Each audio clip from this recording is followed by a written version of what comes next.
Sir, कल हमारे जवानों को एक बड़ी सफलता मिली है। 12 नक्सली ढेर हुए। किस तरह से देख रहे हैं इसका? एक बहुत ही अच्छी प्लानिंग के साथ हमारे सुरक्षा के जवानों ने ऑपरेशन किया और एक बड़ी सफलता पाई है।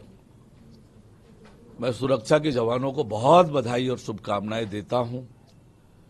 उनकी वीरता, बहादुरी और कुशलता की बड़ाई करता हूं और निश्चित रूप से जिस प्रतिबद्धता के साथ आज केंद्र की सरकार, राज्य की सरकार बस्तर को नक्सल मुक्त करके शांति और विकास की ओर ले जाना चाहते हैं, उसमें एक बड़ी सफलता है। मैं सुरक्षा बल के जवानों को बहुत बधाई और शुभकामनाएं देता हूं। सर, प्रदेश में भाजपा की सरकार बनने के बाद से लगातार नक्सलियों पर कार्रवाई हो रही है। 100 से ज्यादा नक्सली अभी तक मारे गए हैं। किस तरह से इस बड़ी सफलता?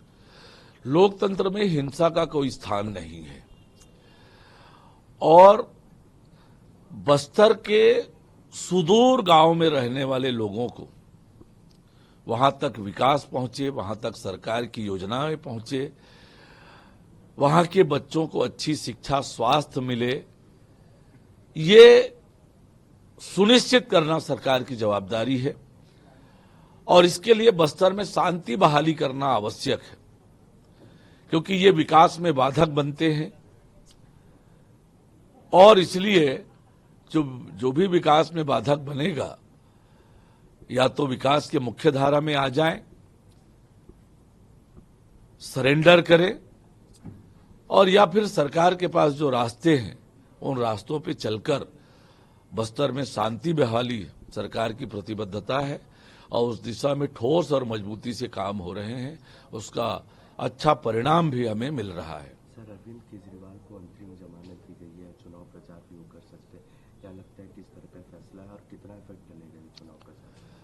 देखिए, अरविंद केजरीवाल को अंतरिम जमानत मिली है, पर आज वो शराब घोटाले के आरोपी हैं। उनके उप मुख्यमंत्री जेल में हैं, उनके मंत्री जेल में हैं और इसलिए उनके बाहर निकलने का कोई नुकसान, कोई लाभ आम आदमी पार्टी को नहीं मिलने वाला है और दिल्ली और देश की जनता आम आदमी पार्टी के चाल और चरित्र को बखूबी जान चुकी है। सर, राहुल गांधी कह रहे हैं कि मैं प्रधानमंत्री से सार्वजनिक मुद्दों पर किसी भी समय बहस के लिए 100% तैयार हूं, लेकिन मैं जानता हूं प्रधानमंत्री नरेंद्र मोदी को बहस नहीं करेंगे। देखिए, ये राहुल गांधी जिस प्रकार से राजनीति कर रहे हैं, आज देश में भय और भ्रम की राजनीति वो कर रहे हैं। मुझे नहीं लगता है कि प्रधानमंत्री माननीय नरेंद्र मोदी जी से बहस करने की उनमें क्षमता है और वो बहस कर सकते हैं। ऐसी क्षमता उनमें है ऐसा मैं नहीं मानता हूं। आज तो देश की जनता ने जिस प्रकार से 10 सालों में नरेंद्र मोदी जी का काम देखा है, वो देश के किसी आम नागरिक से भी